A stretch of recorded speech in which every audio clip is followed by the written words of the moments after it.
सासू माँ, ऐसा घटिया हरकत आज तक हमार परिवार के साथ केहू न कइलस। गीता, गाड़ी भेज रहल बानी, घर छोड़ और यहाँ आ। गीता, अगर घर से निकलूं ना तो ठीक ना हुई। सुना था कि ना, गाड़ी भेज रहल बानी, निकल वहाँ से।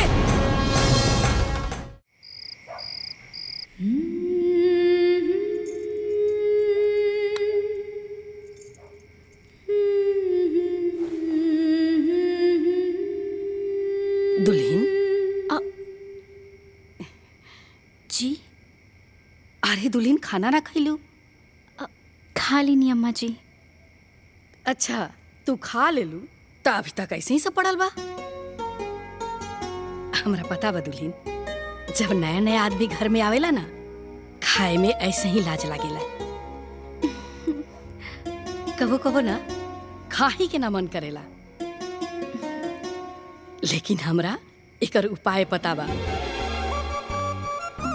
ए रागिनी, रागिनी। हाँ माई। अरे जरा भैया के भेजता। अभी भेजतानी। हाँ माई। बबुआ, दुल्हन के साथे बैठ के खाना खा। माई। अरे तहार मेहरारू है, इतना असहज होखला के जरूरत नहीं के। अरे ना माई, हम तो कुछ ना। चल के बैठ के खाना खा। ठीक ठीक बा माई। चला।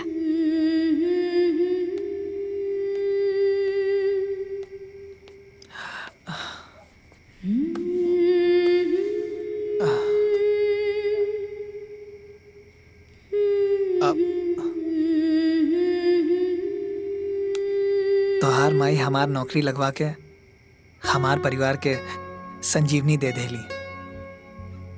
हम और हमार परिवार बहुत भाग्यशाली बात तोहरा के पाके। तू खुश बाड़ू ना हमरा घरे? ये हमार घर ना हा का? ना, ये तोहरो घर है। तू छुप के फोटो खींचता रू? हाँ भैया, ये फोटो तो यादगार बनी।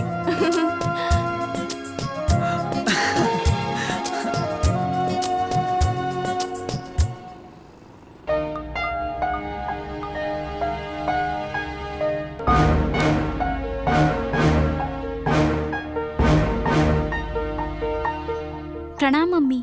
हाँ, खुश रहा बिटिया। हाल चाल बतावा। सब बढ़िया बा माई। सब लोग बहुत प्यार करत आड़े। बिल्कुल नहीं लागत कि कोनो अनजान जगह पे आ गइल बानी। सुन के मन खुश हो गया। अरे हमार मकसद जौन पूरा हो गया। खैर छोड़ा, कुछ भी हो ना, फोन जरूर करिहा।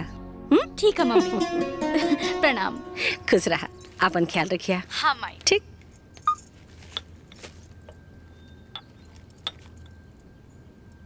मालकिन। हाँ? एगो बात पूछी का? पूछा। नौ लड़का रवा बिटिया लायक रहे ना वो परिवार, फिर भी रवा गीता बबनी की बियाह वो घर में कहनी। ये बात कुछ बुझाइल ना। लल्लन, ऐसे बुझा कि यदि वो परिवार हमरे बराबरी के रहित तो हमरा सामने झुक के कैसे रहे।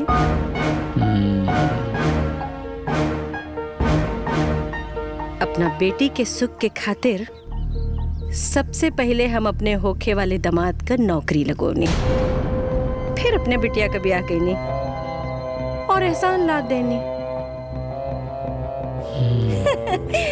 अब ऊ लड़का वाला हो के भी जीवन भर हमरा सामने झुक के रही हैं और हम लड़की वाला हो के भी जीवन भर उनका सामने तन के रहा। बिटिया के आजादी मिल गई, ससुरे में रह के भी ऊ नैहरे का सुख उठाई। कैसे? जैसे हमार बड़की बिटिया और बड़का दामाद भोगता रहे। अब बुझाई? बड़की बिटिया का जीवन तो बर्बाद कैले रहनी, अब छुटकियों को बर्बाद करे के तैयारी बा। का कहनी है? हम कहाँ कुछ कहनी। रउआ जिसन महाज्ञानी के सामने हम अज्ञानी आदमी भला कुछ कहे के हिम्मत रखा तनी का? और तो काहे के हिम्मत करे नी? कहबो मत करी ना। जब देखा तो भनन भनन भनन बगल में बैठ के बस।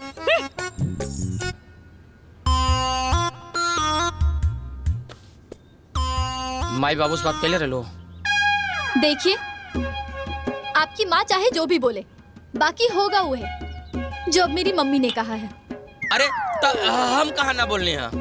अरे तो जब ना बोल रहे हैं तो बोलबो मत करब ना। और दामाद जी एक बात याद रखी कि यदि हम रउआ के रउआ परिवार से अलगे ना कैले रहती ना तो न तो लखनऊ में मकान बनल रहत और न तो गोरखपुर में जमीन किनाइल रहत, ठीक ना? जी जी सासू माँ। अब मम्मी इनको मना कर दो, आजकल कुछ ज्यादा ही अपने घर वालों से सलाह मशवरा कर रहे हैं।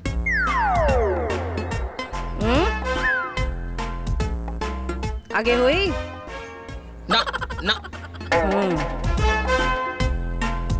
ना सासू माँ।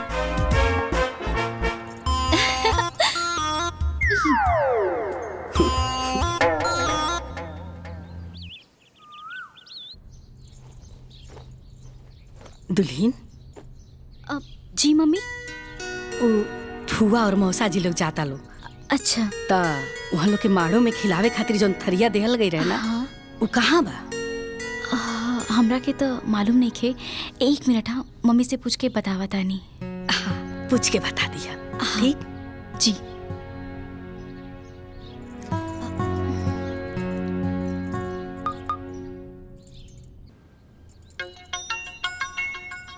अरे अब का? हाँ बोला।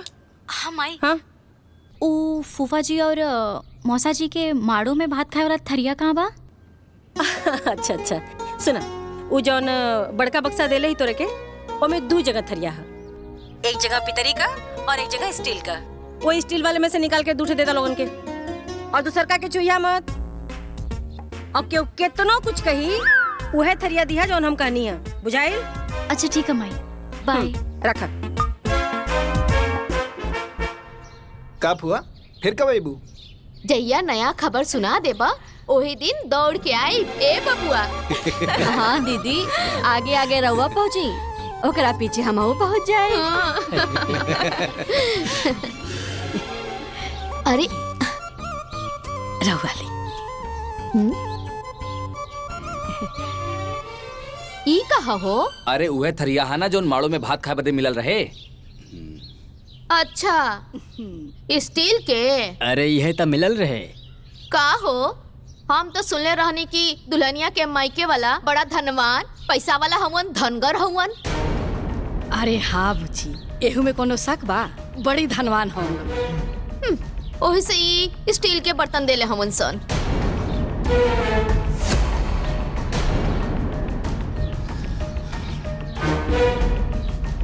अरे ये दीदी, देखले नहीं की? हाथी के दांत दिखावे के कुछ और होला और खाए के कुछ और। सही कहता रू।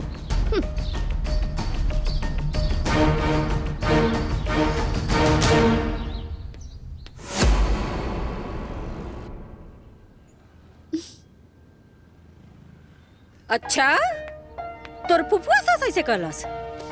हाँ माई, और फूफा जी के साथ मामी जी भी हाँ में हाँ मिलावत रही। अच्छा, तनी अपना सास के फोन देता फोन अपना सास के। ठीक बा माई।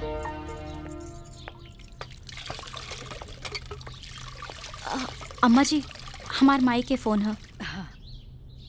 स्पीकर पे लगा दा। प्रणाम समधिन जी। का है समधिन जी? मने राउर बड़की ननद के ऐसे ही कहे के चाही का?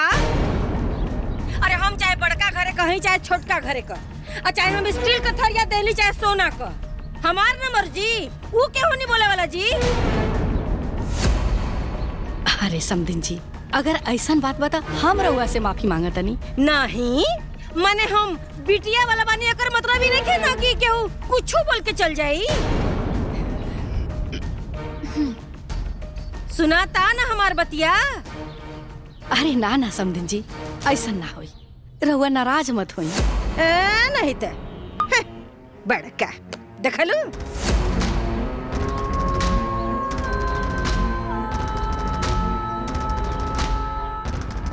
ओह माय गॉड, ये तो बहुत ही गलत बा।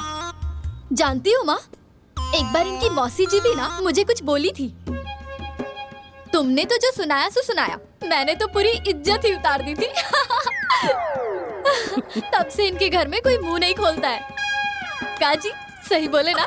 हाँ जी, आप हमेशा से ही सही बोलती हैं। लगाइए। हे भगवान।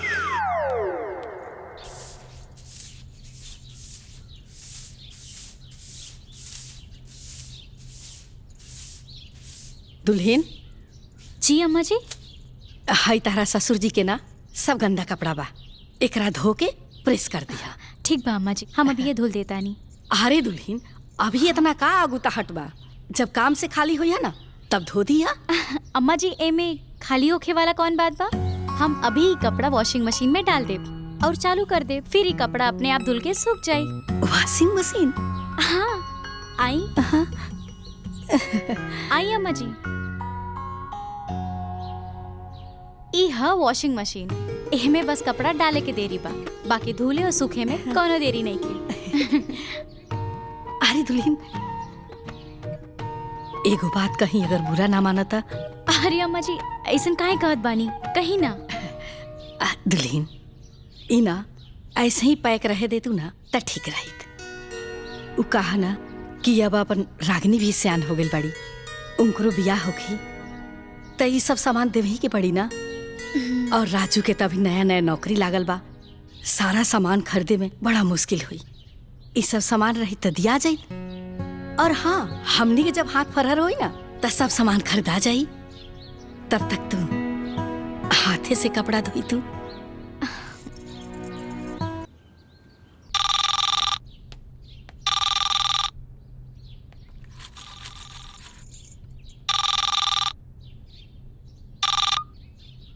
हेलो। हाँ माँ जी प्रणाम, हम रागनी बोला तानी। खुश रहा। गीता कहाँ बाड़ी और कैसन तू फोन उठोले बाड़ू? उ का है ना भाभी चापाकल पे कपड़ा धोवत बाड़ी, एहे से हम फोन उठा लेनी। हाँ कपड़ा धोवत रही? अतनी उनके पास फोन लेके चला ना, बात करावा तनी। ठीक बा, देत बानी। भाभी ली बात करी, राउर घर से फोन आयल बा।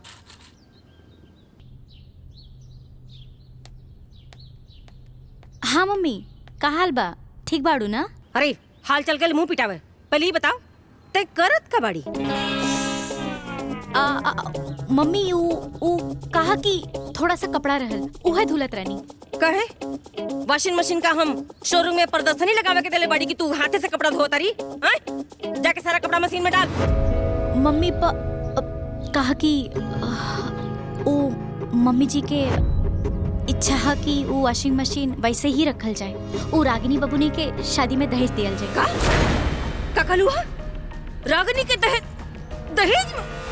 अरे दिमाग खराब है उन्हन करे कि पगलागल बड़ा सर है? कोनो भी सामान में अपने बिटिया के सुख खातिर देले बड़ी, उनका बिटिया के दहेज देवे खातिर ना। मम्मी जाय द ना।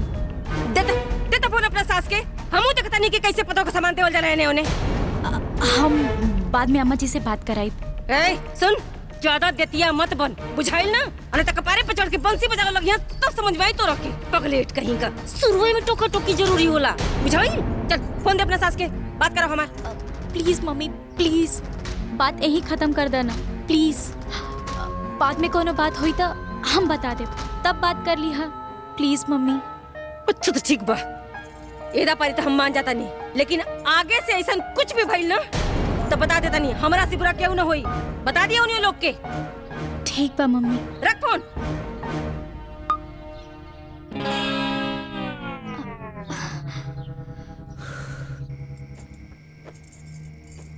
हम जौन कहब तौन तो तू सुनबू ना, तो कहे के जरूरत है का बा? कहीं से कि गलत बात सहल भी पाप होला। अब कहल जाओ।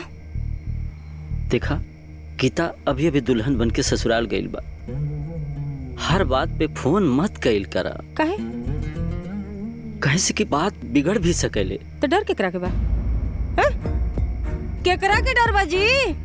बियाह कइले बनी ओने, बेचैन नहीं कि हमारा अधिकार खत्म हो गई। और देखी, बड़की बिटिया दामाद के तन्नी से अपना गाइडलाइन में रखनी तो 2 पैसा का आदमी हो गई, जीवन सेट हो गई।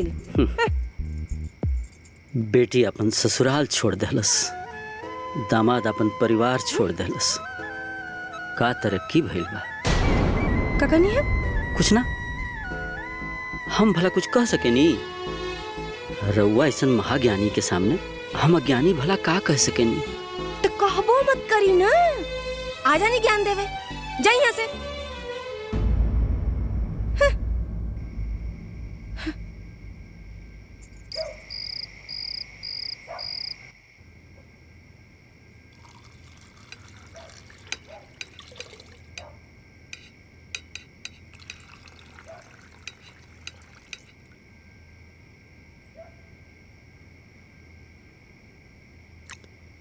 माँ जी। जी दामाद जी।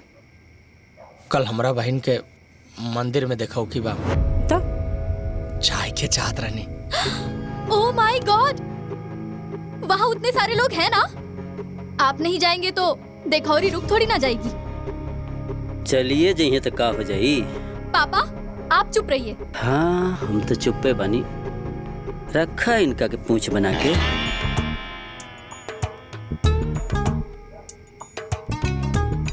मम्मी जी का आदेश बा आपके? बाहर से बाहर जाए के, देखो कि कह के, और बाहर से बाहर वापस आ जाए के। जी मम्मी जी। और हाँ, ज्यादा लस्सी फुस्सी मत करिए वहाँ, नहीं तो ब्याह खातिर पैसा मांगे लगी सब। अब दे ही दी है तो का हो जाई। आखिर बहन ही है। पापा आप चुप रहिए। सारा पैसा वहाँ दे देंगे तो जो गोरखपुर में मेरे लिए प्लॉट लिया है उसका क्या होगा? बताओ मम्मी। सही बात। अरे इनके का पता, जिंदगी भर तो बैठ के खाई ना। इनका के का पता कि बिटियन का जीवन कैसे बनी। कबो कबो औलाद के दुश्मन हो। और वही चुपचाप बैठ के खाई और खाए दे। खाई जानकी मत खाई। दुनियादारी।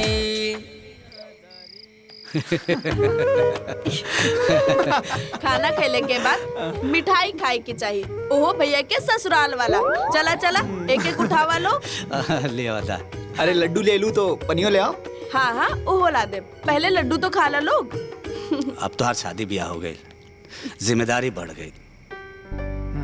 हाँ बेटा, अब खर्चा भी बढ़ गई। नौकरी बा ना माई, सब हो जाए। देखा बेटा, सोच समझ के कदम उठैया। तू अकेला कमाए वाला बड़ा और तोहरे माथा बहुत भार बा। पता नहीं कैसे हुई। सब हो जाए बाबूजी। अब भैया कह दे लेना तो समझा सब हो जाए। लेकिन कैसे हुई बेटा? देखा माई, सबसे पहले रागिनी के एक बढ़िया कोचिंग में एडमिशन करावे के बा। काहे कि हम पैसा के अभाव से इंजीनियर ना बन पाऊनी, लेकिन ओकरा के इंजीनियर जरूर बनाईब। ये हमार सपना बा। ओकरा बाद जे हुई ओकरे हिसाब से हुई। ठीक बा बेटा, सब तोहरी हाथ में बा। तू ही कमाए वाला बड़ा। चिंता मत करा माई, सब सही हो जाए। ठीक बा बेटा, जा, ढेर रात हो गई बा, जाके सूता। ठीक बा।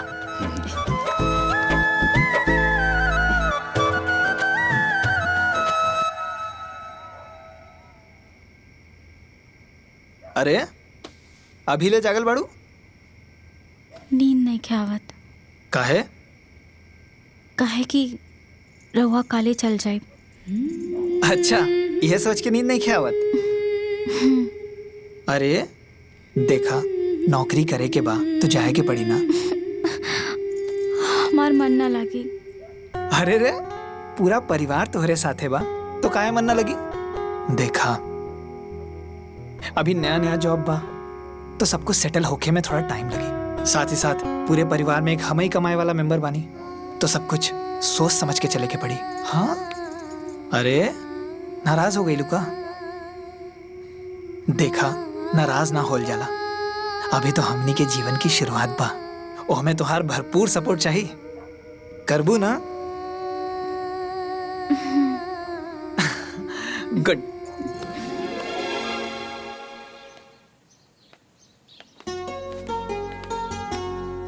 अरे बुचिया अचरवा कहाँ रख ले रे? यही बैगों में तो बा। अरे कपड़ा में लग जाए तो अरे बेटा ना लगी, हम प्लास्टिक में बांध के डिब्बा में रख देले बानी, ऐसे ना लगे। अरे बेटा तुम्हार माई बहुत होशियार भी है। अच्छा अच्छा ठीक बा, बुरबा के सही रउआ होशियार बानी ना, खुश। अरे हाँ बबुआ, सतुआ भी बांध के रख देले बानी, भुजना भी बांध देले बानी जी, और पूरी भुजिया भी बना देले बानी। तू पहले पूरी भुजिया खा लिया, नहीं तो खराब हो जाई ना। ठीक बा माई, अब जाएं। खुश रहा,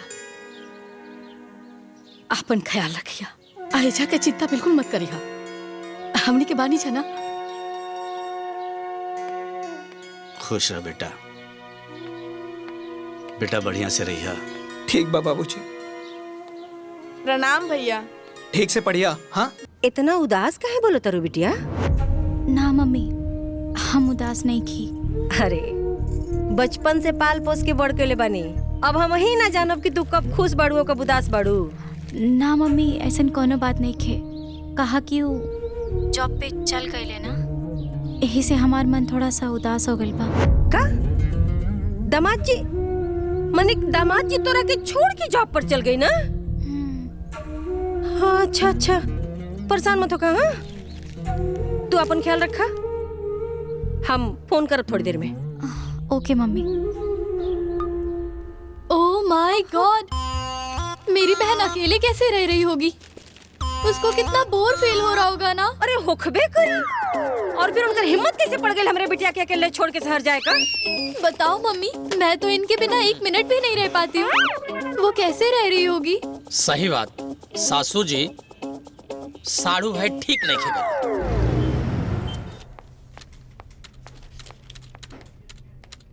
सर थैंक यू। रुका था, अब यहीं हम उनका हिसाब करता नहीं।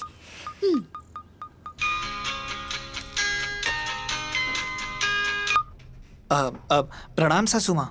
बताई दामाद जी, मतलब दामाद जी, हमारे बिटिया के अकेले छोड़ के चल नहीं घरे। बताई ना, हमारी बिटिया अकेले हो गई ना। ना ना सासू माँ, गीता अकेले थोड़े ना बाड़ी, पूरा परिवार उनकर साथे बा। क्या मेहमान जी, परिवार पति की बराबरी थोड़ी ना करेगा जी, ये आप कैसी बात कर रहे हैं जी? मैं तो इनके बिना एक मिनट भी नहीं रह पाती हूँ। अरे साढ़ू भाई, हमार साली साहब अकेले बैड न फील करत होई। हाँ, बताओ ना माँ, गीता बहुत उदास थी क्या? रो रही थी क्या? करी। हाँ देखी लोग, हम रउआ लोगन से प्रॉमिस करतानी कि हम बहुत जल्दी गीता के अपने साथ रखब। अबे हम ऑफिस में बानी। प्रणाम। बताओ मम्मी, बेचारी गीता। ए बबनी, तनी पढ़े में सीरियस हो जा, भैया के सपना पूरा करे के बा। हाँ माई, एकदम सीरियस हो गई नहीं, भैया के सपना जरूर पूरा करब।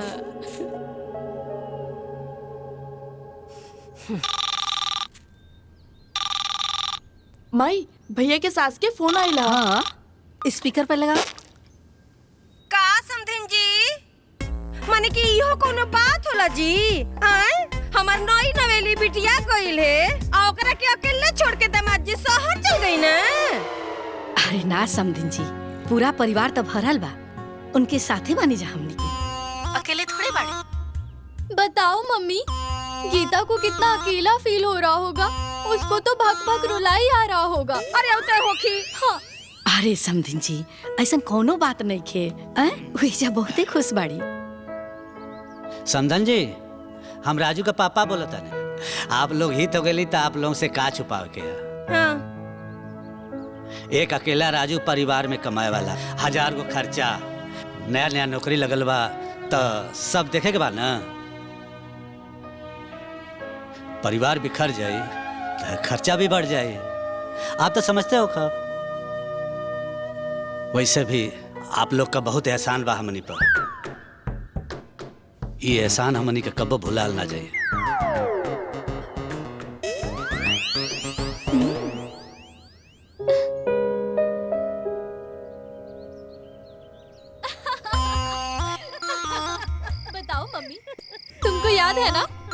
एक बार छोटन जी जब हमको छोड़ के गए थे, तुमने तो हंगामा ही कर दिया था।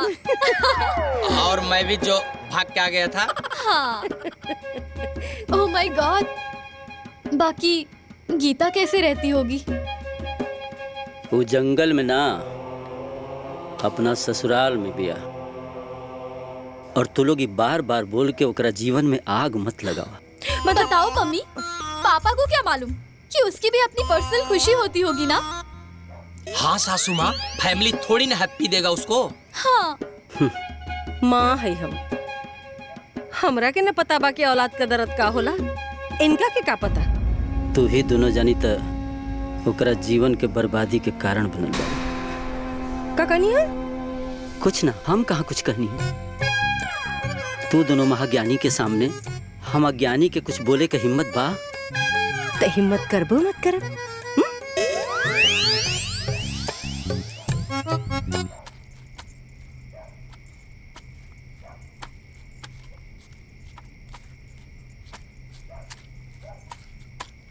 दुल्हन। जी अम्मा जी। आटा सना गइल का? जी अम्मा जी, अब जात बनी रोटी सेके। अच्छा। दुल्हन। जी अम्मा जी। एगो बात कही। जी। घर में ना ईंधन गोंठा बहुते बचल बा, त तू चूल्ही पे खाना बनैतू त ठीक रहित। उ कहा न दुल्हन, गैस बचल रही त गाहे बगाहे काम दिहित। हित न ता मर मेहमान नहीं है त जल्दी खाना बन जाई। ठीक बा अम्मा जी, जैसन आप कहीं। त चूल्ही पे बना ला। ए रागिनी, जाके बाहर से ना गोईठा लकड़ी लेके आ जा।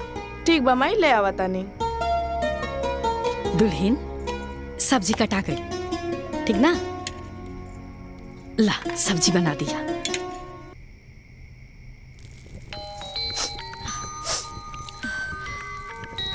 मम्मी। हाँ मम्मी। हेलो बिटिया, कैसे बाड़ू? का करता रू? हाँ ठीक बानी मम्मी, अभी तक खाना बनावत बानी। ए तू खाना बनावत रू तो सुसुकत कैसे बाड़ू? ए कोनो कुछ कहता रहे ना? अरे ना मम्मी, केहू कुछ ना कहलस। वो कहा कि आँखें में धुआं चल गई ना, त आँख और नाक से पानी निकले लगल।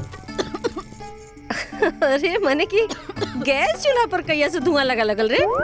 अरे ना मम्मी, गैस चूल्हा पे ना, वो मिट्टी के चूल्हा पे खाना बनावत बनी ना, यही से धुआं निकला। का कहलू? मिट्टी के चूल्हा पर खाना बनावत रू? कौन करा घरे में गैस चूल्हा भी नहीं का रे? अरे मम्मी, ऐसन कोनो बात नहीं खे। ओ मम्मी जी कहत रहनी ना कि गैस बचल रही तो केहू केहू अचानक से मेहमान आई और गाहे बगाहे में काम आ जाई। उहे खातिर मिट्टी के चूल्हा पे खाना बनावत बानी। अच्छा, ये बात अब समझ में आई कि इन्होंने सो धन से ना मन से दलित बाड़ा सा। बतावा हो, इनके बेटा का हम नौकरी लगौली, दहेज में भर भर के सामान देली, पैसा रुपया से घर भर देली, तब वही हाल बा। गैस बचावल जाता। तनी ऐसन कर, बात करो अपने सास से। अब पानी कपार के ऊपर जा रहल बा, बात करो अपने सास से। था पूछता नहीं कि पतों के संगे कैसे रहल जाला, बात करो। मम्मी जाए दा ना, धीरे धीरे सब ठीक हो जाए। जाए ना दा, बात करो हमार उनसे, नहीं तो तोर जिंदगी बर्बाद हो जाई और हम बता देता नहीं बड़ी पछते भी थे। बेटी के परिवार में इतना दखल अंदाजी ना करे के चाहिए, ओकर जीवन खराब हो सकेला।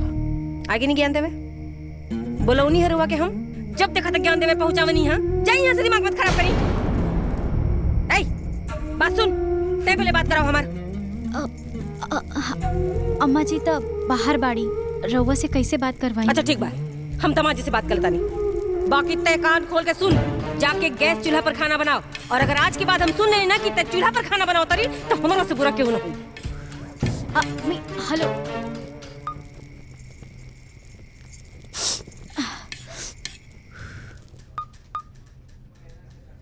हाँ रागिनी।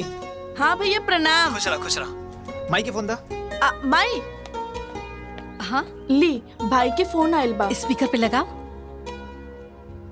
प्रणाम माई। खुश रहा बउआ। रागिनी के कोचिंग में नाम लिखवावे खातिर अलमारी में चेक रख ले बानी साइन करके, बाबूजी के दे दिया। बाबूजी के फोन दा। भाऊजी ऐसे बने ले बतियाओ। प्रणाम बाबूजी। बेटा वो रागनी का तलिक बड़ा महंगा कोचिंग है।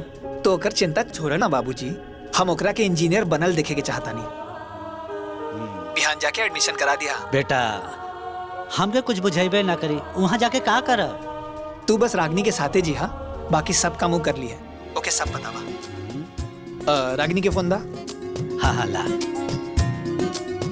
हाँ भैया। अलमारी में चेक रख ले बानी साइन करके, साथ ले ले जी। हाँ बाकी सब बाबूजी के अकाउंट में जो पैसा डलले बानी ओकर इंस्टॉलमेंट से पूरा हो जाए। जी भैया प्रणाम। खुश रहा खुश रहा।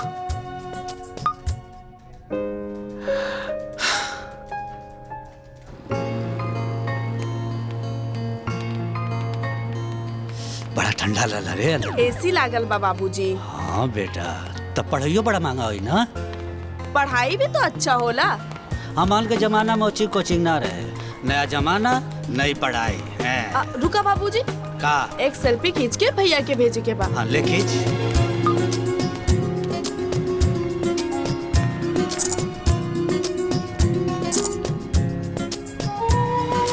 बहुत बढ़िया है। हो गया, भेज दिया।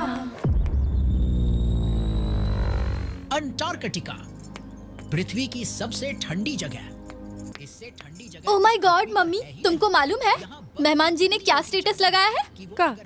ये देखो, इनकी बहन इतने बड़े स्कूल में पढ़ती है।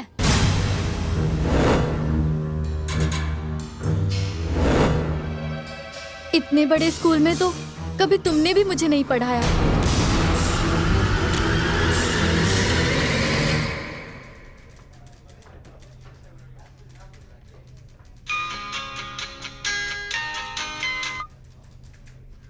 प्रणाम सासू माँ। खुश रहा बाबू। हमरा बिटिया के कहिया अपने साथे लिया होता नी? बहुत जल्दी सासू माँ। ठीक बा, हमहू देखा तानी कि आपका वो जल्दी वाला दिन कितना जल्दी आता है। जी।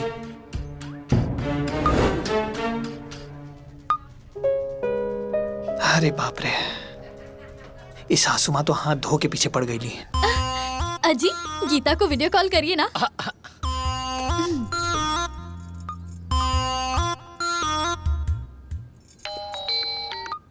हाय, ये देख गीता, ये चूड़ी, ये बिंदी,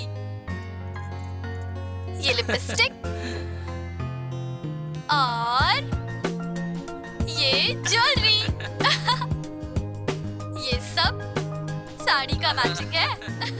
और ये देखा दीदी, ये सब हमार है। ये चूड़ी, ये बिंदी, ये लिपस्टिक, ये ज्वेलरी सेट और ये साड़ी। अरे गीता, ये तो वही साड़ी है ना जो हमने पसंद किया था? हाँ दीदी, तुमको पता है जब सज सवर के चलनी से अपने चांद को देखोगी ना, बहुत अच्छा लगेगा। मैं तो छट्टन जी के साथ सेल्फी भी निकालूंगी और उसको अपलोड भी करूंगी। देखना बहुत लाइक्स जाएगा। अच्छा गीता, करवा चौथ में मेहमान जी तो आ रहे हैं ना? ना दीदी।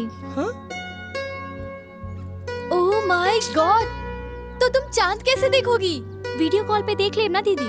वीडियो कॉल पर? क्या गीता, बिना मेहमान जी के सेल्फी अपलोड करोगी? कैसा लगेगा? लाइक नहीं मिलेगा। तो अब क्या करे दीदी? उनको बुलाओ, कैसे भी करके उनको बुलाओ, नहीं तो मजा नहीं आएगा। अरे साली जी देखी ना, हम तोरे सिस्टर के 1 मिनट में अकेली छोड़े लिखा। साड़ू के दबाव दी, बार बार दबाव दी। और सुना, ओकरे बाद ना प्यार से बुला ली।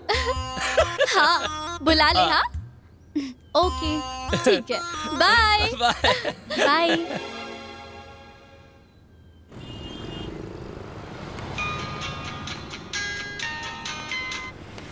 हाँ गीता बोला। ये हमार पहला करवा चौथ है और रउआ ना आइब तो हमरा के अच्छा ना लगी। बाकी एक दिन आइब तो छुट्टी भी जाई और पैसा भी नुकसान हुई।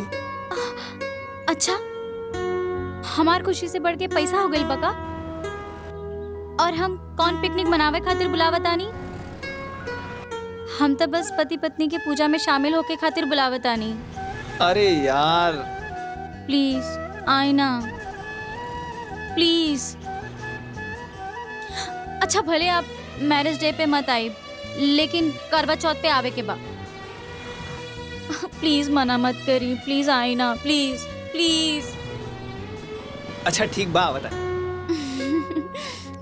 Thank you. ठीक।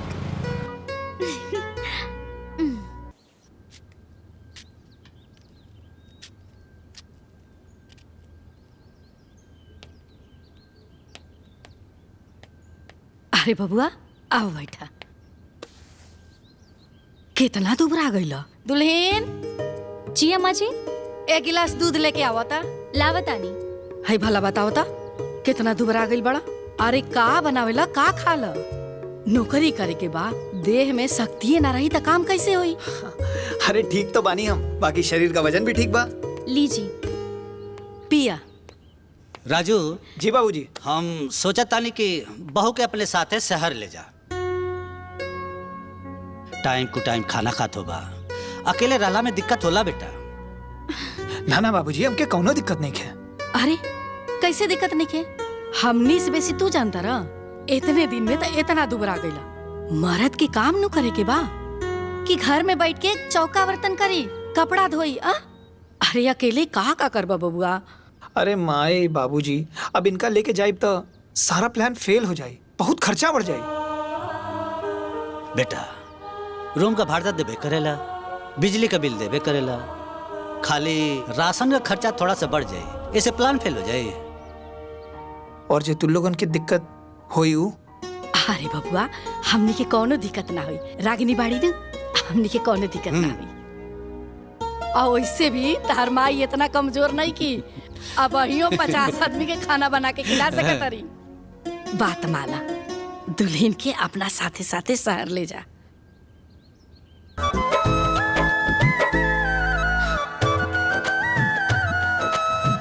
ठीक बा।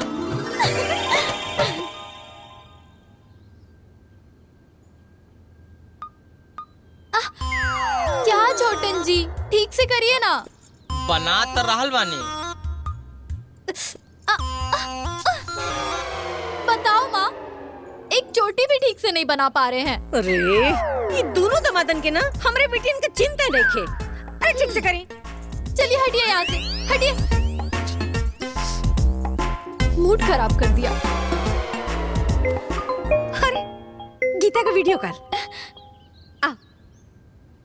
प्रणाम मम्मी। हाँ बिटिया खुश रहा। मम्मी हम शहर आ गए और रउआ के दामाद हमरा के साथे लेके आ गई। हाय भगवान। हम आई। आज हमार तपस्या पूरी हो गई। हमार बिटिया जाल से निकल के आजादी की हवा में आ गई। मम्मी ये देखी हमार शहर के घर। हाँ दिखा दिखा। ये देखी मम्मी, यह बेडरूम और यह ड्राइंग रूम,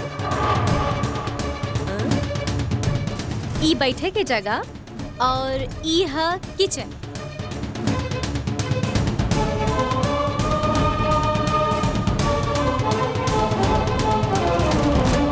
करे तोरे घरे में फ्रिज, सोफा, टीवी ये कुल नहीं खे? ना मम्मी। ओह माय गॉड।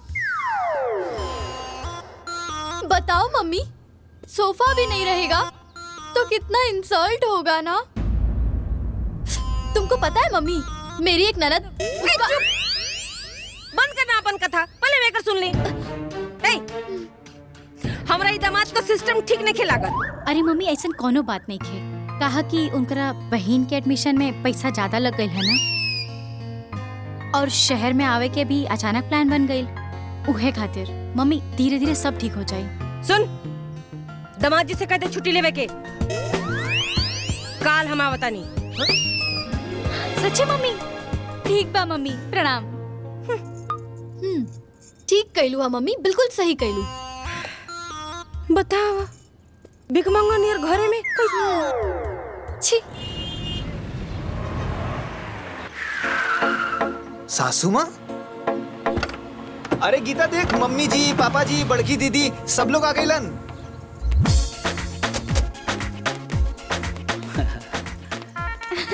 मम्मी अरे खुश बेटा रहा, खुश खुश रहा। प्रणाम बाबू। सब लोग ठीक बा ना? अच्छा लगल तो देख के।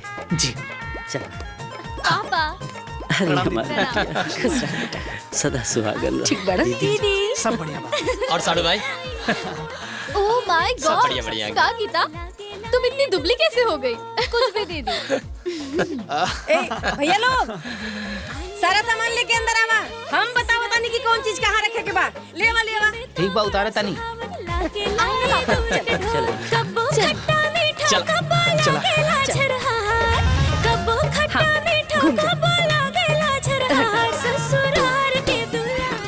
धीरे धीरे सारा सामान उठा ली वालों, अपने हिसाब से हम रखवा ले। मम्मी आई बैठी, सब रखा जाए। नहीं बिटिया, सारा सामान हम अपना हाथे व्यवस्थित करब। हमार बिटिया का घर इतना खाली खाली ई हमरा के मंजूर नहीं खे।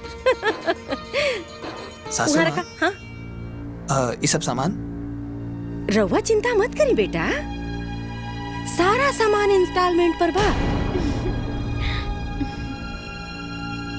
धीरे धीरे राउर तनख्वाह में से कटत जाए, ठीक है? ओह माय गॉड, बताइए मेहमान जी, अगर गीता का घर स्टैंडर्ड नहीं दिखेगा तो कितना इंसल्ट होगा ना। बेटा घर में सब लोग ठीक बा ना?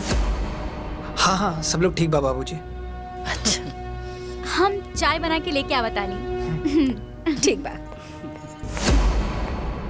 गीता अरे दीदी तू यहाँ, हम चाय बना के लेके आवत रानी है ना। वो क्या है ना गीता कि मुझे तुमसे बहुत जरूरी बात करनी है, इसीलिए यहाँ आ गई। क्या बात है दीदी, बोला ना। देख बहन, यहाँ ना इस सास वास की टेंशन मत पालना, नहीं तो बहुत प्रॉब्लम हो जाएगी। मुझे देखो, मैं किसी से कोई मतलब नहीं रखती हूँ। देखो कैसे टेंशन फ्री हूँ। है ना? तो गीता हाँ हाँ बन गई, लेके आवतानी। साड़ू भाई आपन घर कब बनवा तोड़ा हो? आपन घर तो गांव में है ना। क्या मेहमान जी, ये भी कोनो बात है? अबे बात में कौन खराबी बा? अब दामाद जी आप हमारी बात सुनी। अब ना रउआ अपने घर के चक्कर में पड़ी। देखी छोटन जी के लखनऊ में घर बन गया। ओह माय गॉड, क्या मम्मी? मेहमान जी को पूरी बात तो बताओ। इनको ये भी तो बताओ कि मेरे नाम से गोरखपुर में जमीन भी लिया है। अब यहाँ के अपन हित हो गए बनी, धीरे धीरे सब पता चलिए न जाई। बाकी साड़ू भाई लखनऊ वाले मकान के गृह प्रवेश करब तोरा के बुलाए। और सुना, साली जी के लेके आवे के पड़ी। जी हम जरूर आई। बिटिया अब तू कोनो बात के चिंता मत करिया। अब तू हमरा लगे आगल बढ़ू ना, अब हमेशा हमार नजर तोरा पर रही। मम्मी हम सब ठीक कर दे। अब यहाँ से चले के चाहिए।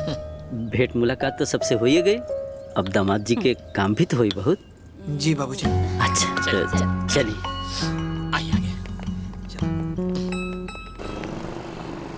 इतना सब सामान लोन पर उठवा देलू है, सोचबो न कैलू है कि राजू जी ओके भर पई है कि ना। अगर दामाद जी के कपार पर ये लोड ना चढ़ती ना तो दामाद जी पैसा भेज देते अपना बहन के पढ़ाई खातिर, और फिर जिंदगी भर हमारी बेटी गांव का माटी फाँकत। तो हर जवनी सोच बा ना, देख लिया एक दिन घर परिवार खातिर बहुत खतरनाक हुई। का कहनी? हम कहाँ कुछ कहनी है, तोहरा ऐसा महाज्ञानी के सामने हम अज्ञानी के बोले के मजाल बा। तो बोलबो मत करी। अरे का बताई माई, सोफा फ्रिज पलंग टीवी सब सासू माँ लेके आ गई ली। अरे तो पैसा कहाँ से आई? वो सब लोन पर बा, हर महीना हमार सैलरी में से कटी। बेटा खर्चा बढ़ गए ना? हाँ बाबूजी लोड तो बढ़ गई, बाकी शहर में रहे के बाद तो ठीक से रह के पड़ी। हाँ बेटा ठीक कहा तारा, जैसन देश वैसन भेज तारा कहीं के पड़ेला। अच्छा माई प्रणाम। फोन करत रहिया लोग, ठीक बा? ठीक बा बेटा, तू बढ़िया से रहिया। खुश रहा। खुश रहा।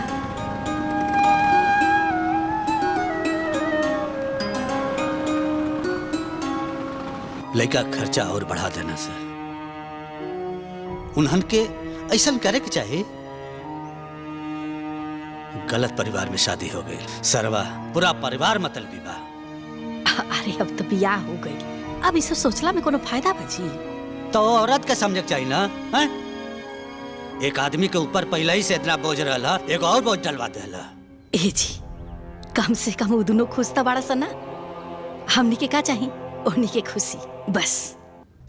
ठीक है, कंप्लीट हो गया। हाँ, आप इसे ले जाइए। Thank you. Okay sir. Hello भैया, प्रणाम। खुश रहा। का हाल चाल बा? ठीक बा भैया। हम कोचिंग छोड़ देनी हा। काहे? पढ़ाई समझ में नहीं के आवत और हम पास ना होकर तो तार सब पैसा बेकार हो जाये। जा रे पगली, जब तहीं भागे लगले तो हम काही कहीं पढ़े के तोहरा बाना ते हमार सारा सपना तूर देले। माई के फोन दे। हाँ बेटा। हम घर आवता नहीं माई। अच्छा, अकेले आवता रहा कि दुल्हनो आ रहल बड़ी? अकेले। का बात बा बेटा, अचानक? तू चिंता मत करा माई, हम आइब तो सब बताइब। ठीक बा बेटा। ठीक बा, प्रणाम।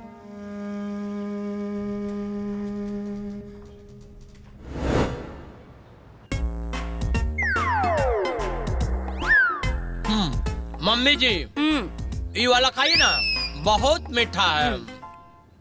ये बहुत खट्टा वाला। ये बहुत मीठा बा। अरे बेटी से बिना बतियोले संतरा खाए लगलू, ऐसे बची? बेटी तनी बिजी बिया, फिर जाके फोन करी। बेसी रुती मत फेंकी।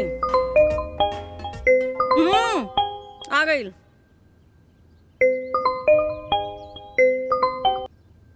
हाँ मम्मी, हो गई का? बोला। हाँ बिटिया, कहाँ बिजी रहलू है इतना देर? मम्मी वो बिछावन तकिया सब सेट करत रहनी है। अच्छा। काहे कि हमार ससुराल से सास ससुर सब आवे वाला बाड़े ना। हैं? हाँ मम्मी। कोरे हमर दम दम पगला गइल बा का रे? ओकरा के हम जौना जाल में से निकालल चाहता नी, बार-बार वही जाल में जाके फंसल चाहता। सासू जी, अब वो प्राइवेसी खत्म हो जाए नो। अरे बेटा, तो तोरे नियर दिमागदार नहीं खे ना बाबू, बकलोल, गोबर बा गोबर। ओह माय गॉड, बताओ मम्मी, गीता कैसे रहेगी? तुमको मालूम है मम्मी, मेरे और इनके बीच में कोई आता है ना तो मुझे बहुत खराब लगता है। तो जाके जंगल में रहा, यहाँ कह रहा तारू। अरे रउआ चुप रही। बताओ बिटिया, यहाँ हम अपना बिटिया खातिर परेशान बाड़ी और वहाँ तोर मरद अपना माई बाबू खातिर परेशान बा। बात कराओ तो, बात कराओ। ओ मम्मी, वो तो यहाँ नहीं खे, वो तो गावे चल गई बाड़े सबके लावे खातिर। गावे? हाँ मम्मी। कट कट। अब ना बेटा, हमनी के तोरे साथे शहर ना जा पाल जाई। समस्या का बा बाबूजी?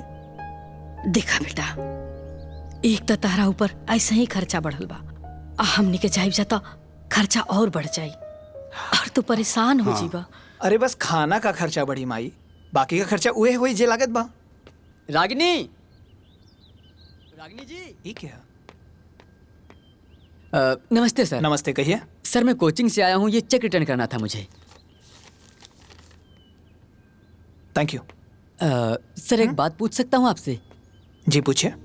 सर आप देखने में काफी पढ़े लिखे लगते हैं, तो फिर आपने अपनी बहन की कोचिंग क्यों बंद करवा दी? वो पढ़ती ही कहाँ थी? नहीं सर, वो तो पढ़ने में हमारे क्लास की सबसे नंबर 1 स्टूडेंट है और बहुत ही ब्रिलियंट लड़की है सर। ठीक है, आप जाइए। नमस्ते। नमस्ते सर। रागिनी, रागिनी। हाँ भैया। एक बात बतावा। का बताई भैया? तू कोचिंग काहे छोड़ ले? भैया वो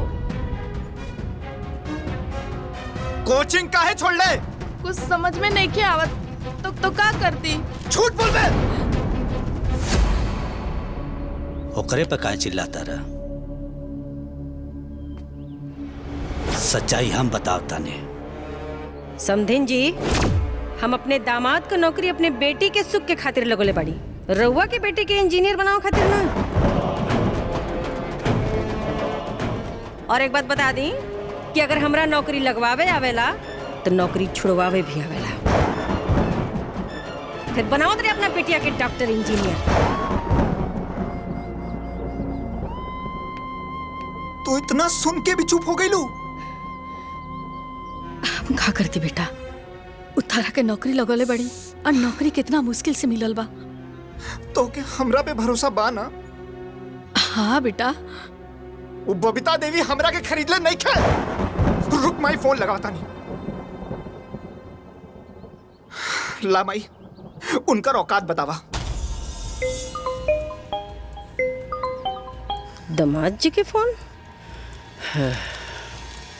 हेलो बबीता देवी, हम दामाद जी ना, तारा दामाद जी के माई बोला तानी।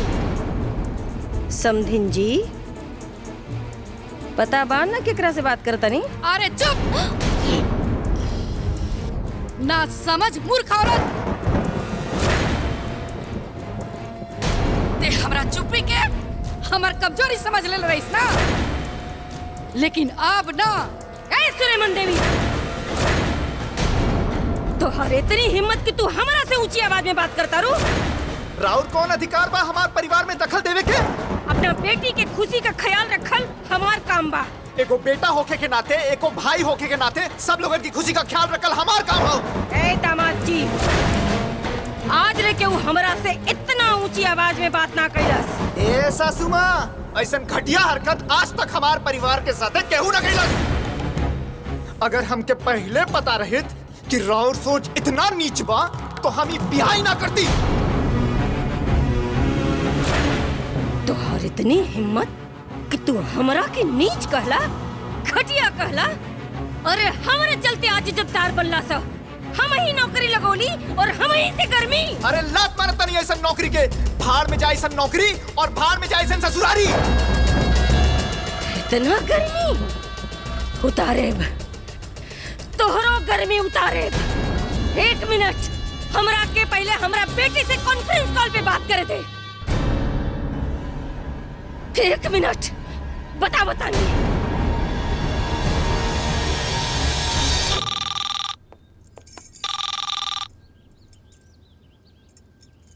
हाँ मम्मी।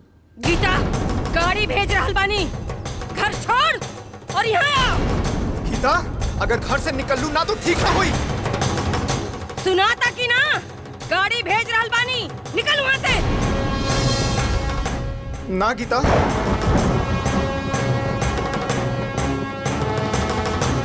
गीता गाड़ी भेज रहल बानी, अब बता रहे ना।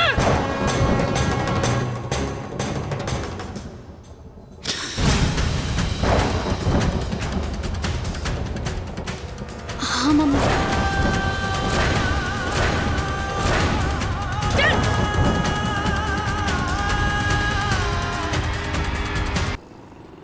जौना के 1 रुपया का औकात ना रहे, हमरा नौकरी लगौला के बाद चालाक बन गई, हमरा से सवाल जवाब करता। कुल हीरोगिरी छुड़ाई। देखा, आवेश में लिहल हर निर्णय गलत होला। तू फटाक से फोन कैलू, ये फटाक से आगी नहीं। आ ना गईल, बल्कि अब इहो यही रही। अपने बिटियन खातिर हम काफी बानी, और जैसे हमारे एगो बेटी दामाद यहाँ रहला ना, वैसे हमारी इहो बेटी यही रही। ओ लोगन के भूमि पर ही ना चला देली ना, तो हमरो नाम बबीता देवी ना। ओह माय गॉड, बताओ मम्मी, राजू जी कितने बदतमीज हैं। इन्होंने तो आज तक तुमको कभी मम्मी जी के अलावा कुछ नहीं बोले। बाकी राजू जी, तुमसे जबान लड़ाने लगे। तुमने जो किया बिल्कुल सही किया। अरे सासू, कुल हो जाए। देखिए, ज्यादा गुस्सा भी था सेहत के लिए नुकसानदायक बनू। ए गीता, तुम क्यों चिंता करती हो? तुमको याद है ना, मैं भी एक बार ऐसे ही गुस्सा होके मम्मी के कहने पे यहाँ चली आई थी। बाद में तुम्हारे जीजा जी पूरा परिवार को छोड़ के मेरे पीछे पीछे यहाँ आ गए। और आज देखो हमारे पास क्या नहीं है। डोंट वरी बहन। का जी? हाँ जी। कमीना, हमरा से कहा था कि कौना अधिकार से हमारा परिवार में दखल देता रू। और हम बिटियन के माई बानी तो हमारे ना दखल रही। अभी वो लोग हमरा के जानत नहीं खा। हे बिटिया, बस हम जैसे जैसे कहतनी बस तू वैसे वैसे करत जा। फिर देख कि आगे का होता। हम इतना मना कहीं, बाकी हमार एक बात ना मन ली और अपन माई के कहे पे घर छोड़ के चल गई ली। अब उनके साथे साथ उनके माई के भी समझाई कि हम ऐसा दामाद ना है जैसे उनके घर में बैठल बा। बेटा, ठंडा दिमाग से काम लेके पड़े। बबीता देवी का यह स्वभाव है, हम समझ गए ले। अब प्रतिष्ठा भी बचा के बा, अब परिवार भी बचा के बा। अरे प्रतिष्ठा तो बुढ़िया ना उड़ा बतारी। अरे बेटा, हम तुझसे कहता नहीं ना, हैं? हमके बबीता देवी से का लेवे देव क्या? हमके तो अपन बहू गीता से लेवे देव के ना। अरे वो तो अपने माई के कहे पे चलता रही। अरे बेटा देखा, जैसे तारा माई के केहू कुछ बोलेला ना तो तारा बुरा लगेला, तो हो सही तो तू ओकरा माई के बोलला तो ओकरा बुरा लग गई। हाँ। बाकी उनकर माई जो घाल मेल करता रही वो तो खराब बा ना। अरे बेटा, तू उनका स्वभाव के प्यार से देखा। कोई भी रिश्ता बनावे में ना बहुत समय लागेला और बिगाड़े में ना मिनट भी ना लगेला। ऐसे हमनी के कहब जा कि तू दुल्हन के फोन करला। हम काहे फोन करी? वो तो कर सकीले ना। बेटा, हम तुझसे कहनी है ना, हैं? हमान के प्रतिष्ठा भी बचा के बा, अब परिवार भी बचा के बा।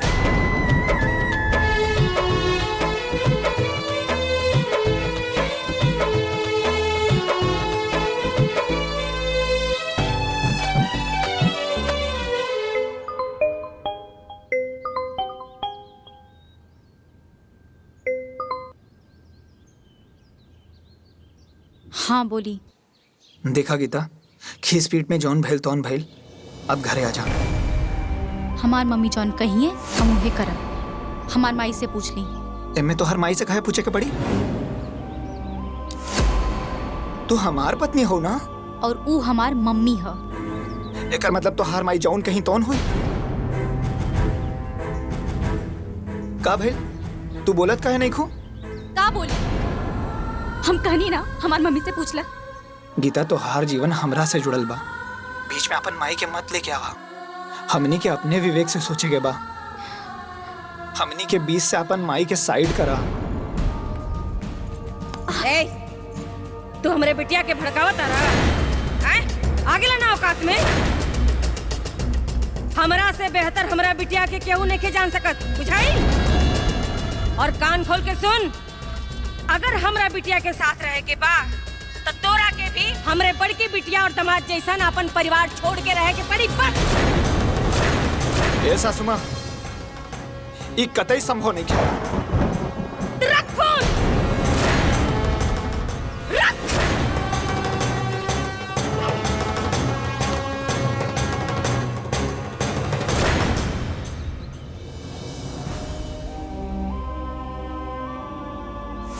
का तोर सास ऐसा कलसी है? हाँ बाबूजी।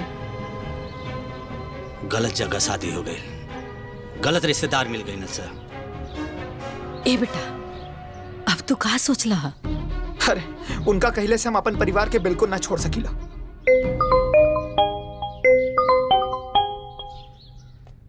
गुड आफ्टरनून सर। हेलो राजू। यस सर। तुम्हें जॉब से आउट कर दिया गया है। क्या? मुझे जॉब से आउट कर दिया गया? हाँ। पर क्यों sir? I am sorry Raju. अब हेलो सर।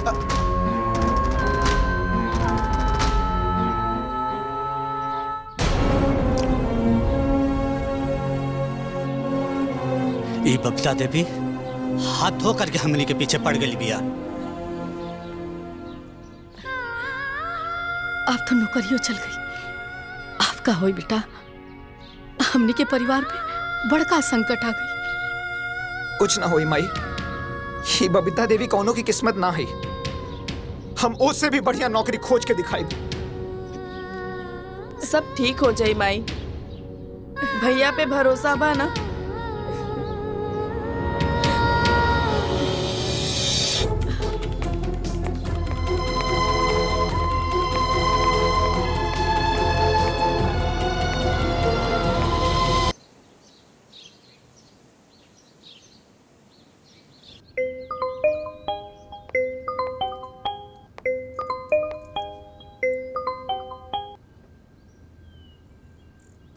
हेलो गीता।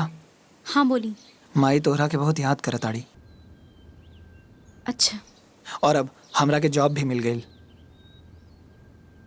जॉब भी मिल गई मतलब? अरे तोहार माता जी हमके जॉब से निकाल देले रहली। मम्मी रहुआ के जॉब से निकलवा देले रहनी मतलब? अच्छा वो सब छोड़ा, अब तू घरे आ जा। सब तोहरा के बहुत याद करता रहे, साथे साथ हम याद करता नहीं।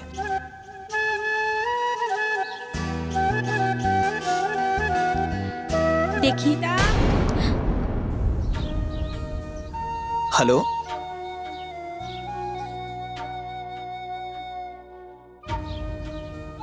हमरे बात का उनकर ऊपर कोनो फर्क ना पड़ल। बिना जवाब के फोन काट देली। दोनों माई बेटी एक ही माटी के बनल बिया।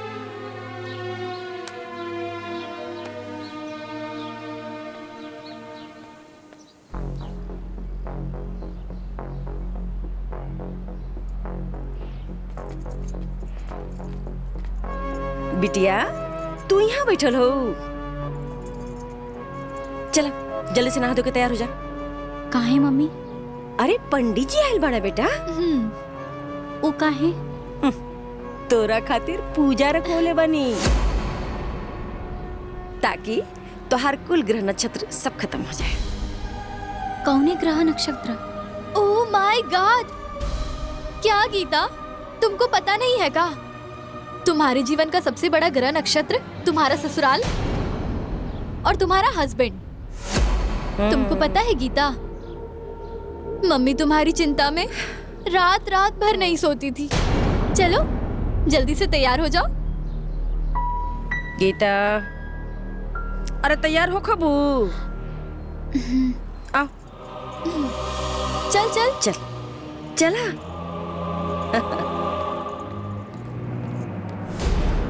जजमान, बिटिया के पतिदेव को बुलाइए। शादी के बाद किसी भी पूजा अनुष्ठान में पति पत्नी को एक साथ में होना चाहिए।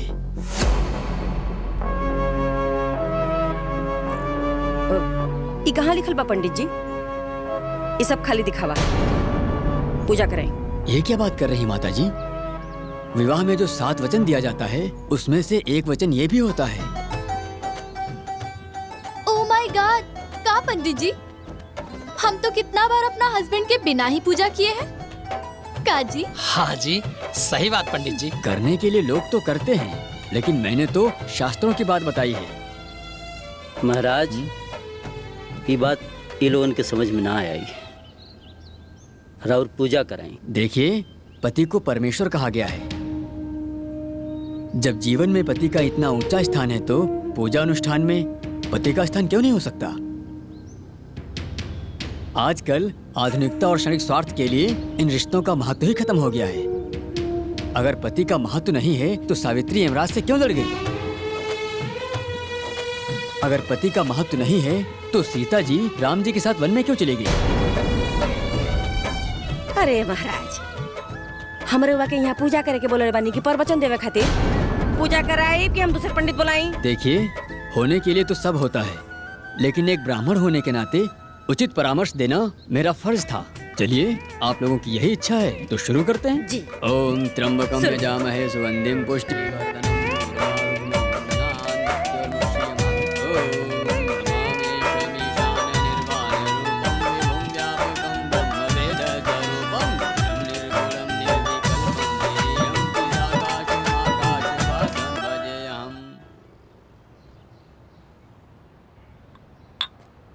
Happy anniversary sweetheart. Oh my God, मुझे तो याद ही नहीं था कि आज मेरी एनिवर्सरी है।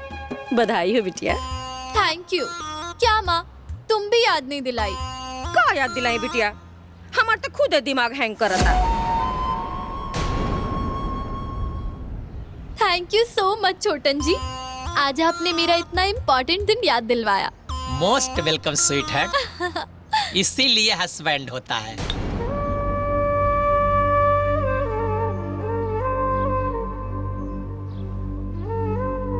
अच्छा गीता, तो तोहार एनिवर्सरी कब आवेला? बताना ताकि हम समय पे याद दिला सके। माय गॉड, आप कैसी बात कर रहे हैं छोटन जी? गीता कैसे एनिवर्सरी मनाएगी? इसका तो इसके पति के साथ लफड़ा चल रहा है ना। तो इसका मतलब साढ़ू भाई होली में नहीं क्या पहना?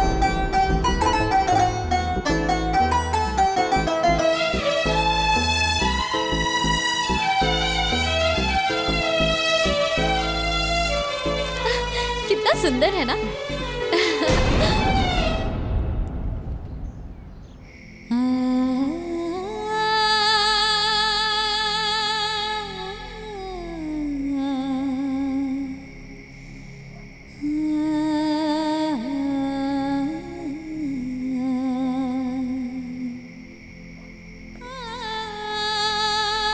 गीता, गीता, हम तुझसे कुछ बात करे चाहता नहीं बिटिया। देखा बिटिया, तू एक मूर्ख औरत के फेर में पड़ के अपन जीवन खराब मत करा। कैसे कि शादी के बाद बेटी के घर मायका ना ससुराल होला। तोहार माई जवन अपना पति के वैल्यू ना कर सकली, वो तोहार पति के वैल्यू कबो ना कर सकेली। अब अनीता तो बेवकूफ ही है। तू बेवकूफी मत करा बेटा। शादी दो संस्कार, दो परिवारन का बंधन होला। दो परिवार के सहयोग से निभावल जाला। तोहर पति, तोहर ससुराल ही तोहर सब कुछ है बेटी। बात के समझे की कोशिश करा। हम तोहर बाप हई। हमरो तोहरा से बहुत प्यार बा बेटा। तोहरा खुशी के परवाह बा हमें। जीवन के चिंता बा। तू अपन बुद्धि विवेक से सोचा। बस हमारी यह सलाह बा। यहाँ का कर तू बैठ के अकेले? कुछ ना मम्मी। चला खाना खा ला। चला आजा।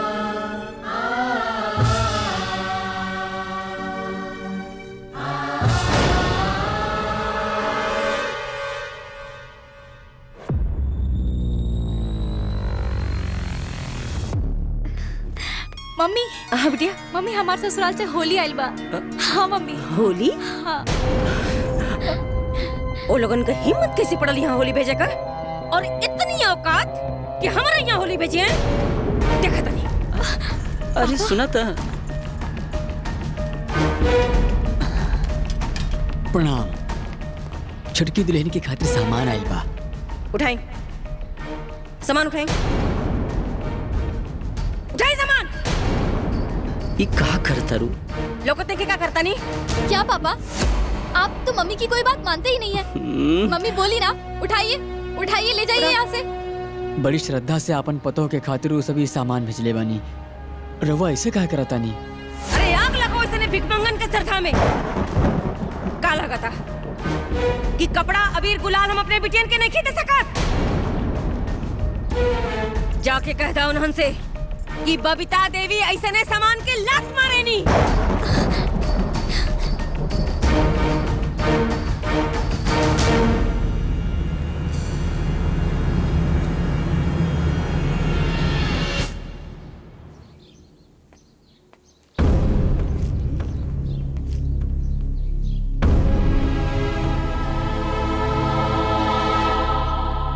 आखिर वो अपने के समझत का बाड़ी हैं?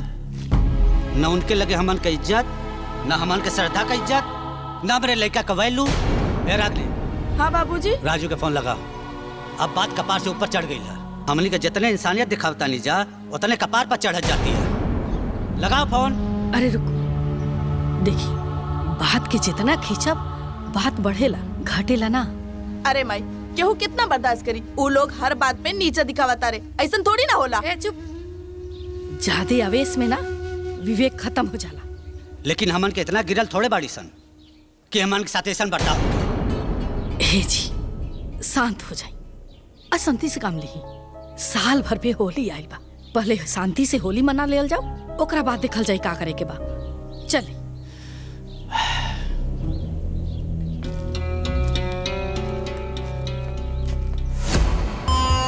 नहीं।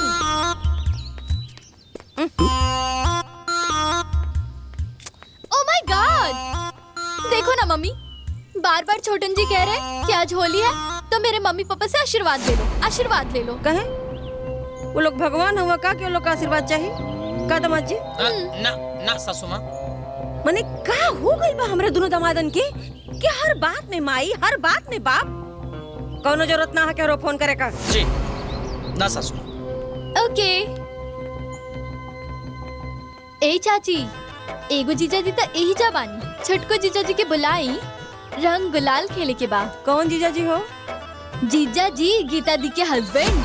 माने उनकरा संगे गुलाल ना खेलबू तो तोहार होली पूरा ना होई। जा यहाँ से। होली खेला। बेटी होली में मायके में रही तो लोग दामाद जी के बारे में पूछबे न करी हैं। केकरा केकरा के डटू। हम तो रवा संगे 5 साल होली ना खेल ली, का हो गई? अरे मम्मी, तुमको याद है मैं भी तो छोटन जी के साथ 3 साल होली नहीं खेली थी, तो क्या हो गया? क्या जी? हाँ जी। ए ना पारी, हमारी बिटिया ओ लोग के साथ होली ना खेल के हमने के साथ होली खेली का? हाँ माई प्रणाम। खुश रहा बेटा। और होली ढंग से बीत गई? घर में ना बेटा, ना पतो का होली ढंग से बीती। ए बेटा, तारा आजकल दुल्हन से बात होता कि ना? ना माई, जब उनकर फोन नहीं खियावत तो हम काय करी? तो हार लोगन से बात होत हो का? ना बेटा, हमके तो समझ में ही नहीं खियावत कि ये झगड़ा का अंत कैसे हुई। हट पगला, ये कोनो झगड़ा थोड़ी है रे। इतना रगड़ा रगड़ते रगड़ाते खत्म हुई, इससे ज्यादा ना सोचेंगे।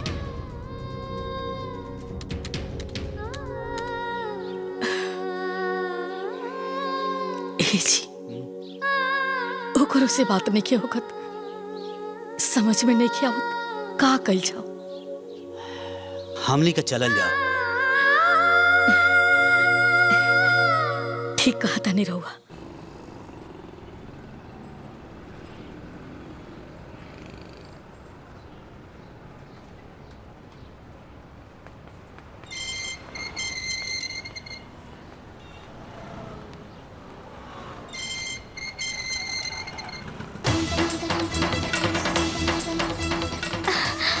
मम्मा जी, बाबू जी। 5,05,595 का हार गिफ्ट कैले ही होली पर। तनी संभाल के रखिया, बड़ी लापरवाह किस्म के हैं। वैसे रुक जा। रहुआ लोगन के हमरा औकात में और अपना औकात में कोनो अंतर लौकेला कि ना? माने कि हम पागल रहनी है कि जौन रउआ के घरे में अपने बिटिया के बियाह के लिए बनी, या हमार मती मारल रहा कि जौन एगो बेरोजगार लड़का के उठा के अपन दामाद बना लेनी। ई सब हम अपने बिटिया के ऐश और आराम खातिर कैले रहनी है, रउआ लोगन के सुख और आराम खातिर नहीं भाई। ए सुना, सुनावा। बात आराम से भी तो हो सकेला ना। इस सब के लिए चला बैठावा, नाश्ता पानी करावा, फिर बात हुई ना। कि वो अपना रिश्तेदार से ऐसे व्यवहार करेला का? रिश्तेदार? कहाँ का रिश्तेदार? कैसा रिश्तेदार? हमरा के समधा समधी से कुछ लेना देना नहीं खे। हमरा के अपना बिटिया से लेना देना बा बस। देखिए समधी जी, ये कहा सुनी से ना रहुआ बेटी के जिंदगी बर्बाद हुई। जबले हम जिए तनी ना, हमरा बेटी के जिंदगी बर्बाद ना हुई। राउर बेटा के जिंदगी बर्बाद हुई। रउआ गलत सोचता नहीं। अच्छा तो सही कैसे सोचल जी इहो बता दी ना कि एगो माई से बढ़ के बिटिया के हित खातिर सुख खातिर के सोच सकेला रुआ बताई।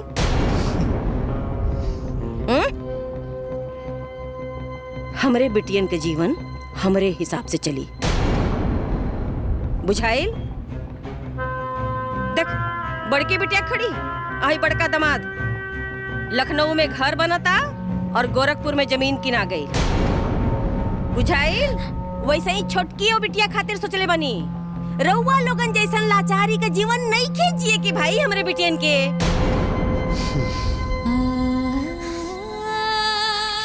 समधिन जी रउआ बात समझे की कोशिश करी। अरे बेटा पतो तो एक ही हो सन, हमनी के रिश्तेदार एक ही हो खब जा, लेकिन ये आपस में वैमनस्य और रुखापन से कोनो फायदा बा? ओह मिस्टेक तो हो गई, हमरा से मिस्टेक हो गई कि तू लोगन के हम अपने रिश्तेदारन के लिस्ट में शामिल के देनी। मिस्टेक हो गई हमरा से। अपना बेटियन के सुख के खातिर हम कुछ भी कर सकता नहीं। जा लोग यहाँ से।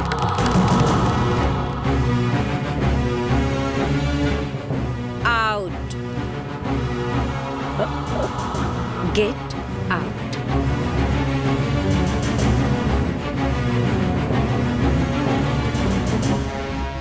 Get out, get out, get out. तोहर का विचार बा अपना ससुराल जाए के बारे में? तो अपना माई से कहत काहे नहीं के? हमार हिम्मत नहीं की होत पापा। मालिक वकील साहब आइल बा। जी प्रणाम। आप? जी मुझे बबीता देवी जी ने बुलाया है। काहे? हम जी, बतावता नहीं। जी प्रणाम। निकालिए वकील साहब। जी आपने जो पेपर मंगवाया है वो मैं ले आया हूँ। ये लीजिए मैम। ला बिटिया पेपर पे साइन के दा। कहा मम्मी? तलाक के पेपर।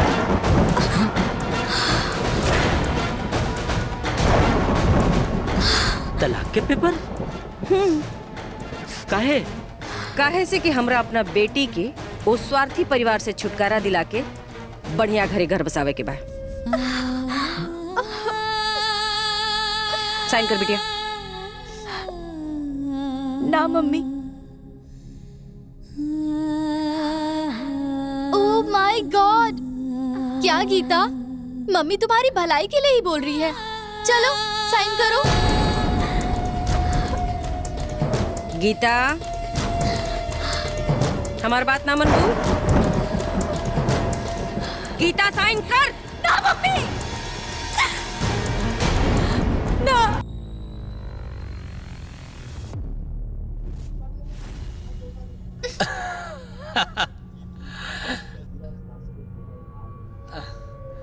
मम्मी ये चैनल चेंज करो ना। ली सासू माँ। अरे साइन कर। ये कहा? साइन कर। तलाक। हम तोरा के तलाक देता नहीं। क्या पापा आपका दिमाग खराब हो गया क्या? मार दिमाग खराब हो गई बा। साइन कर। तोहर हिम्मत कैसे भइल हमरा से तलाक लेवे का? चुपचाप बैठ और साइन कर। अरे कर साइन। हलवा भैला की साइन के देई? दिमाग खराब भले राउर का? पगला गल बनी का? इतना आसान होला तलाक लेवल? अब ई सब पापा साइन करना तो मार के कपार फोड़ दे। ई सब का करता नहीं जी? कौन बात पे हमसे अब तलाक लेवल चाहता नहीं लोग? हमार कौन गलती बटे? गलती पूछा तारू? हमरे दोनों बेटियन की जिंदगी बर्बाद करके तू पूछा तारू की गलती कहा? हम बेटियन की जिंदगी बर्बाद कईनी? अरे हम बर्बाद करने के उन्होंने की जिंदगी आबाद करे की कोशिश कईनी। ये हमके बहुत पहले कह देवे के चाहता है। हमें घर के मालिक हई और हम जौन चाहब तौने होकी। साइन कर। साइन कर। अरे बाकी ये उम्र में हम कहाँ जाएब जी?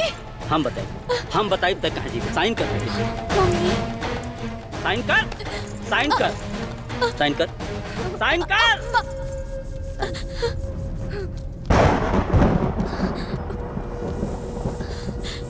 चल, तोके बताओ तनी कहाँ जेबे तू। चल चल चल, हम तो असली जगह बताओ तनी। पापा छोड़ दी ना पापा, मम्मी के ना बेटा, मत करी पापा। ना बेटा, ये औरत पागल हो गई बा। पागल औरत के हमरा घर में कौनो जगह नहीं थे। और पागलपन की वजह से हमारा पूरा परिवार बर्बाद हो गई। चल ना पापा, सुनी ना, हमार बात सुनी। रघुआ सुनी कहने के, हमार बात सुनी। अबे हम का के लानी के हमके इतना बड़। अब तू ये घर में 1 मिनट ना रह सके तू। बाबूजी, चल निकल हमरा घर। ना गीता, ना ना। हर माँ अपने औलाद के जीवन सजावेले, फिर तारनिया दुष्ट महतारी अपना औलाद के जीवन बर्बाद कर देले। जे दूसरा के घर उजाड़ेला ना, एक दिन ओकर घर भी उजड़ जाला। आज से हमार तोहार रिश्ता खत्म। इस बात सुनी। खबरदार, खबरदार। समाधि। आई बाबूजी।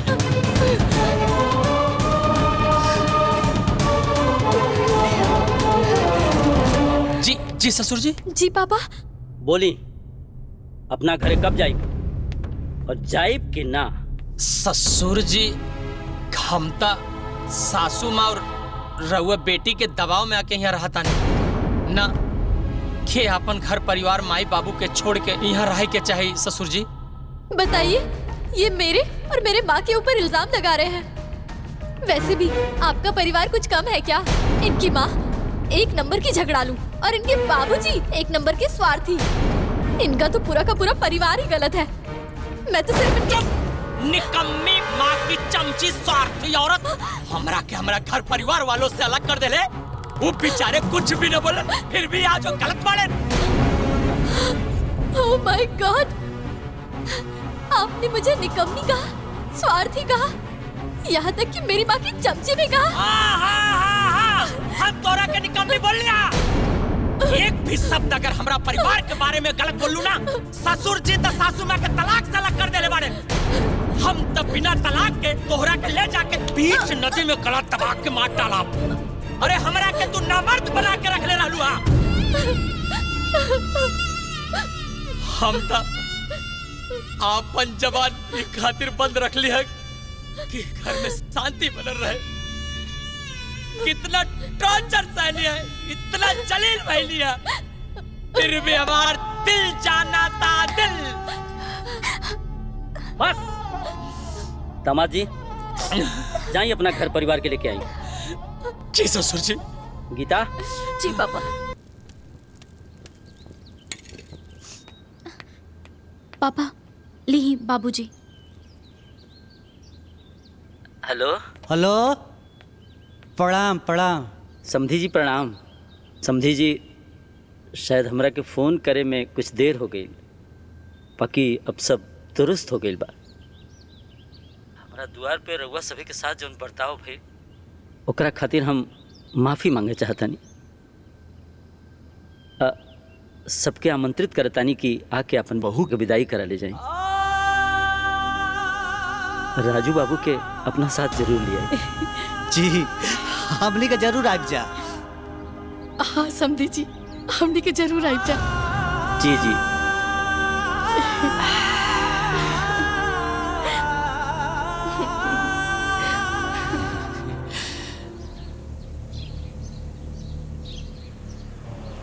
हमरा के लागत रहे कि हम जोन कुछ भी करता नहीं, यही में हमरे बेटियन का भलाई बची।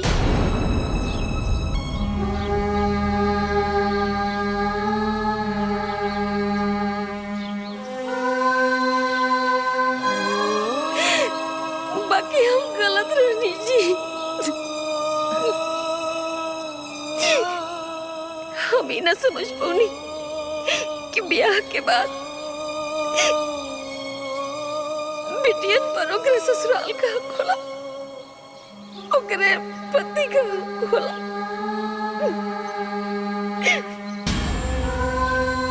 बहुत बड़ी गलती हो गई जी, बहुत बड़ी। एगो माइक आनर ममता समझ के माफ कर दे रवा समय बस माफ कर दे।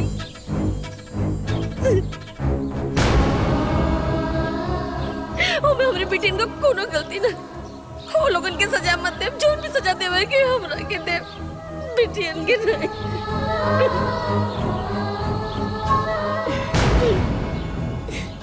ना समझी जी, अरे तो रुआ हमने के संबंधी बानी, रुआ हमने के कोनो दुश्मन नहीं की कि रुआ की सजा देल जाओ। जवन रौरा अपना बेटी खातिर सोचनी, वह तो हमनियों के अपना बेटा खातिर सोचनी। जवन कहनी वो अपना बेटी खातिर कहनी, तो हमनियों के तो अपना बेटा खातिर कहनी सन।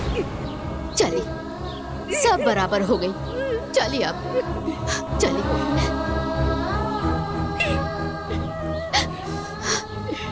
आवाज चल, तू ना रहू तो ये लोगन के स्वागत सत्कार के करी, और फिर बिटिया के विदाई भी तो करे के बा ना। आवाज चल। ए बहनी लोग, बिटियन के ब्याह के बाद उनके शादीशुदा जीवन में दखल देवल ना अपने जीवन का सबसे बड़का गलती बा।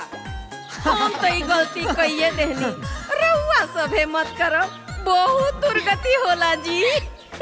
यानी अंत भला ते सब भला। ससुराल के